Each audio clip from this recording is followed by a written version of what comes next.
Bonjour à toutes et à tous, j'espère que vous allez bien. Quelques mots, très brefs, sur le congrès du Front National, du Rassemblement National, l'élection de Jordan Bardella. J'ai lu très rapidement les coupures de presse, là, les manchettes, les titres, tout ça. Le délire français continue, on a l'impression que c'est le parti national-socialiste allemand qui a tenu congrès, ou l'Assemblée générale de Daesh. Hein, les journalistes on fond des tonnes, on a l'impression qu'ils se pincent le nez pour écrire leur texte sur le sujet. Le Rassemblement National est un parti tout à fait mainstream.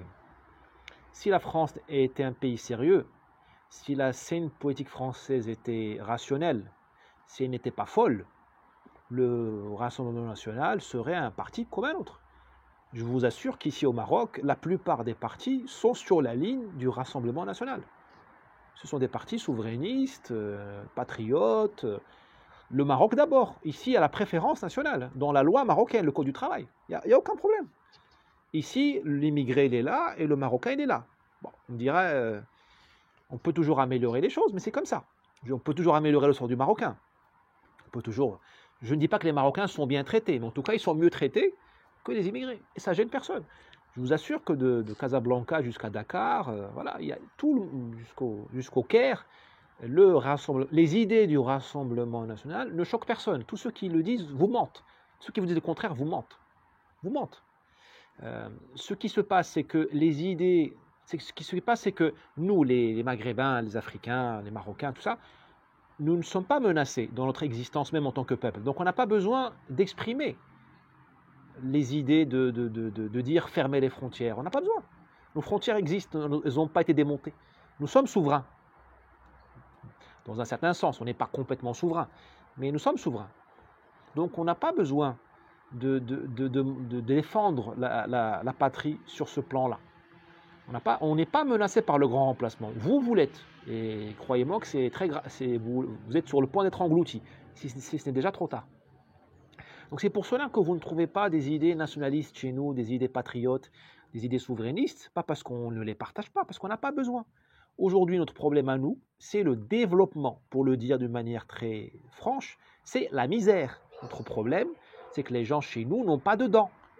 J'ai pris un café aujourd'hui avec un gardien de voiture qui n'a pas ses dents, un jeune, il n'a pas ses dents.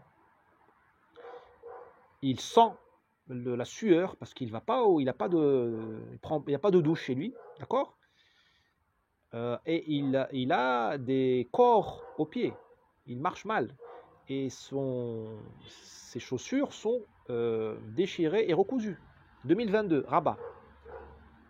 Très bien. Vous voyez, notre problème à nous, c'est ça. Donc c'est normal que nos partis politiques parlent de la question du développement. C'est le cache-sexe de la misère et des inégalités sociales que de parler de fermer les frontières ou de chasser les immigrés. Parce que nous n'avons pas ce problème-là. Nous avons un problème d'eau. Il ne pleut pas au Maroc depuis au moins 4 ans. Voilà un sujet. Vous n'avez pas ce sujet, vous. Vous faites des nœuds au cerveau, vous voyez le changement climatique partout. Bon, ça c'est un autre sujet. Ça c'est vous qui vous avez votre délire. Donc voilà. Donc, bonne chance à M. Bardella. Moi, je suis ravi. Moi, je ne suis pas du Front National. Je ne vais pas être au Front National. Bon, le sujet, c'est pas moi. Le sujet, c'est, je dis, bonne chance à M. Bardella. Moi, je suis ravi. Il a l'air bien, ce monsieur. C'est pas parce qu'il est jeune qu'il est bien. Et ce qu'il dit m'a l'air raisonnable.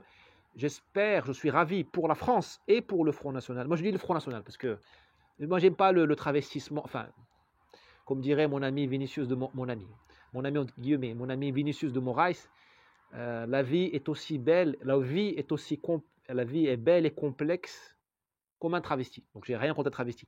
Mais en politique, j'aime pas le travestissement. C'est le Front National, c'est pas le Rassemblement National. Donc je suis ravi pour le Front National, qui est quelqu'un de bien à sa tête, qui est jeune, qu'on veut. J'espère que lui, contrairement à Madame Le Pen, veut le pouvoir. J'espère que contrairement à elle, il veut le pouvoir. J'espère qu'il bosse, qu'il prépare ses dossiers. J'espère qu'il tient le coup dans les débats. J'espère, face aux candidats au présidentiel. Parce que, bon. Et la France a besoin de gens bien dans les partis extrêmes. Si nous partons du principe que le Front National est un parti extrême, ça se discute. Moi, en tant qu'ami de la France, je préfère qu'il y ait des gens bien dans ces partis extrêmes pour les recentrer, pour éviter les dérives et pour faire le boulot. Voilà, dans les partis extrêmes, vous n'allez pas vouloir vous n'allez pas demander des nazis. Il faut être content qu'il n'y ait pas un nazi à la tête du Front National. Il faut être content qu'il y ait un mec équilibré, qui en veut. Tant mieux pour le Front et pour la France, pour toute la classe politique qui voit un type valable. C'est comme les islamistes. Moi, je suis revenu, hein, j'ai fait mon aggiornamento sur les mouvements islamistes. Au lieu de les combattre bêtement, je dis bêtement parce qu'on n'a rien à proposer à la place. La laïcité, vous croyez qu'elle va... Vous prenez un jeune des cités en France, vous lui dites la laïcité et vous lui dites l'islam. La messidite. Quelle laïcité? C'est des professeurs décapités de Samuel Paty. C'est ça la laïcité? Des flics tabassés, brûlés, en toute impunité, hein, parce que personne ne va... Enfin, ils vont en tôle, les voyous vont en tôle quelques années, ils sortent. C'est ça la laïcité? La laïcité de M. Macron? La laïcité de l'Élysée transformée en une rave party, là, avec des jeunes de transfluides, je sais pas quoi, là. La laïcité du président qui rencontre des blogueurs qui font des roulades dans l'Élysée. C'est mort, la laïcité. Il n'y a plus rien. La laïcité d'un pays qui se déteste. Il y a l'islam qui te dit aime la vie, même aime ta partie sombre, aime ta violence, assume ta violence.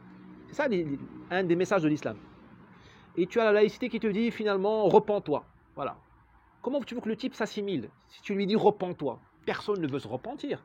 Devant Dieu peut-être, mais on ne va pas se repentir devant le premier venu. Or, qu'est-ce qu'est devenu l'idéologie française, que j'appelle laïcité, mais de manière très, très abusive, hein. L'idéologie française. Qu'est-ce que c'est que le mindset français, la mentalité française? C'est repens-toi de tout. Du code noir, du code de l'indigénat, des crimes climatiques, tu n'as pas commis évidemment. Repens-toi, mais attends, de Vichy, mais attends. Le jeune des cités, il va avec l'islam. Donc, pour combattre les mouvements islamistes, à mon humble avis, il faut arrêter de combattre en frontal, parce qu'on n'a rien à mettre à la place. Et infiltrons-les, aidons-les à élire, à coopter, à faire monter les gens bien. Moi, je serais ravi de voir les islamistes bien, des bons islamistes, à la tête des partis islamistes. Ils vont défendre leur cause, mais au moins, ils ne vont pas être méchants. Parce que le problème des partis islamistes, c'est que vous avez plein de malades mentaux là-dedans, des frustrés qui ont des comptes à régler avec les femmes, les homosexuels, le monde entier, et des gens méchants, des cyniques qui veulent le pouvoir. Ils n'en ont rien à faire de la religion. Enfin, parce que s'ils voulaient vraiment défendre la religion, ils feraient une campagne contre la corruption dans les pays musulmans. Là, croyez-moi qu'il y a des têtes qui pourraient tomber. Moi, j'estime à plusieurs millions les martyrs de la corruption, hein, les gens qui pourraient mourir. Si les islamistes étaient sérieux, et là je parle avec beaucoup de guillemets, je fais beaucoup d'ironie là, attention, je m'adresse aux services concernés.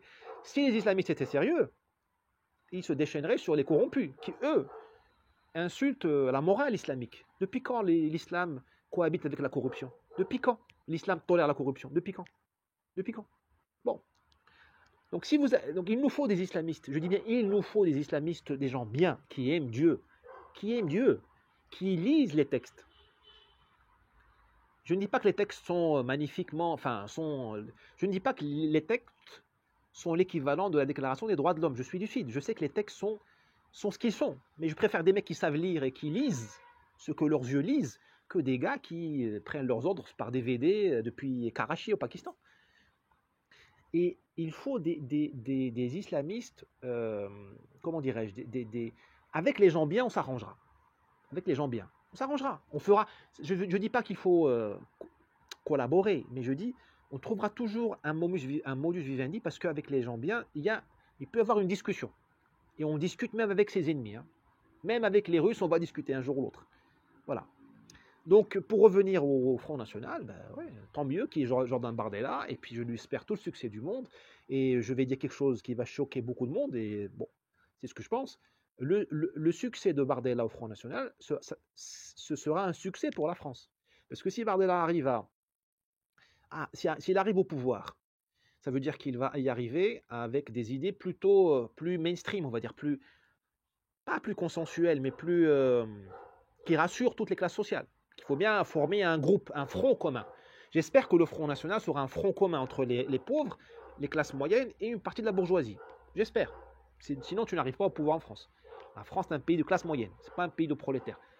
Dans 10 ans, quand ce sera tout à fait tiers-mondisé, là, le Front National arrivera au pouvoir facilement. Et pour l'instant, il faut faire des alliances. Et en arrivant au pouvoir, il réglera certains problèmes, notamment ce grand remplacement. Voilà. Donc moi, je souhaite bon courage à M. Bardella. Vive la France et vive les gens bien. On a besoin de gens bien dans tous les partis. Parce que c'est avec les gens bien que l'on fait, que l'on gère les contradictions. On ne peut pas effacer les contradictions. Maroc, il y a des gens qui veulent l'islamisme. Ah oui, mais on leur a laissé la place. Au Maroc, tu veux être islamiste, tu es islamiste. Voilà. Il y a des limites à ne pas dépasser. En France, pourquoi vous ne laissez pas les gens être patriotes? Pourquoi vous voulez les enfermer dans des centres de rétention pour patriotes? Pourquoi vous voulez les censurer? Mais laissez-les, gérez vos contradictions. Laissez les gens respirer.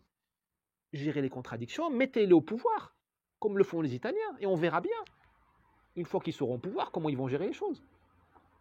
Vous voyez, à force celui qui sort perdant, c'est la démocratie. Il n'y a plus de démocratie en France, vous avez tout stérilisé. Tout stérilisé, les gens, ils ont peur de leur ombre, ils ne peuvent même pas parler que vous les mettez en tôle ou vous les censurez sur les réseaux sociaux, ou vous leur coupez vous les diabolisez. C'est le peuple. C'est le peuple qui ne s'exprime plus. Laissez les gens vivre leurs émotions. Il y a un cadre constitutionnel. Et puis vous verrez que c'est des contradictions que naît le progrès. Sinon, ça devient une secte. Vous allez devenir, vous risquez de devenir une secte progressiste. Et le joueur de flûte, il va amener tout le monde au précipice. Allez, à demain.